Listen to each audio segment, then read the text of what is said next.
কল্পনা করুন প্যারিসের উপকণ্ঠের একটি ছোট্ট শহর। সেখানকার এক শিশু প্রতিদিন একটি ফুটবল নিয়ে ছুটে বেড়ায়। তার চোখে একটাই স্বপ্ন, একদিন পুরো পৃথিবী তাকে চিনবে। সে শিশুটির নাম কিলিয়ান এমবাপ্পে। 1998 সালের 20 ডিসেম্বর ফ্রান্সের বদি শহরে জন্মগ্রহণ করেন এমবাপ্পে। তার বাবা উইলফ্রিড এমবাপ্পে ছিলেন একজন ফুটবল কোচ এবং মা ফাইজা লামারি ছিলেন জাতীয় পর্যায়ের হ্যান্ডবল খেলোয়াড়। তাই ছোটবেলা থেকেই খেলাধুলায় ছিল তার জীবনের অংশ। মাত্র 6 বছর বয়সে স্থানীয় ক্লাব এএস বদিতে ফুটবল খেলা শুরু করেন তিনি। তার গতি, ড্রিবলিং আর গোল করার অসাধারণ ক্ষমতা খুব দ্রুতই সবার নজর কাড়ে। এরপর তিনি ভর্তি হন ফ্রান্সের বিখ্যাত ক্লেয়ার ফতেন একাডেমিতে, যেখানে আরো পরিণত হয়ে ওঠেন ভবিষ্যতের এই সুপারস্টার।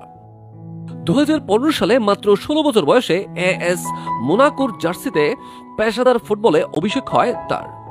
পরের মৌসুমেই মোনাকোতে লিগ 1 চ্যাম্পিয়ন করে ইউরোপের অন্যতম সেরা তরুণ ফুটবলার হিসেবে নিজের নাম প্রতিষ্ঠা করেন। 2017 সালে তিনি যোগ দেন প্যারিস সেন্ট জার্মেইনে। সেখানে একের পর এক লিগ শিরোপা, ফরাসি কাপ এবং অসংখ্য ব্যক্তিগত পুরস্কার জিতে তিনি হয়ে ওঠেন বিশ্বের সবচেয়ে ভয়ঙ্কর ফরওয়ার্ডদের একজন।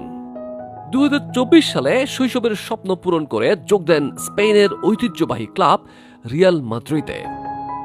আন্তর্জাতিক ফুটবলে তার উত্থান ছিল আরো বিস্ময়কর।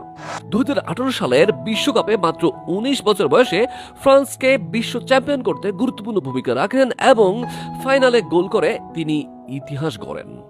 2022 সালের বিশ্বকাপ ফাইনালে হ্যাট্রিক করেও শিরোপা জিততে না পারলেও গোল্ডেন বুট জিতে বিশ্বকে আবারও মুগ্ধ করেন। 2026 সালের ফিফা বিশ্বকাপে এমবাপ্পে দুর্দান্ত পারফরম্যান্স উপহার দেন। পুরো টুর্নামেন্টে 10টি গোল করে তিনি টানা দ্বিতীয়বারের মতো গোল্ডেন বুট জয় করেন। যদিও ফ্রান্স সেমিফাইনালে স্পেনের কাছে হেরে গেছে পর্যন্ত চতুর্থ স্থান অর্জন করে, তবুও বিশ্বকাপে মোট 22 গোল করে, আমি আবারও বলছি, তিনি বিশ্বকাপে মোট 22 গোল করে এমবাপ্পে ইতিহাসের সর্বোচ্চ গোলদাতা হিসেবে নিজের নাম লিখিয়ে নেন।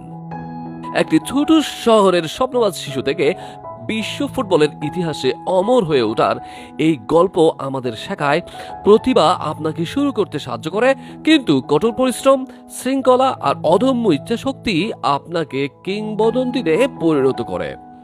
এটাই কিলিয়ান এমবাপ্পে, একটি নাম, একটি অনুপ্রেরণা, একটি ইতিহাস।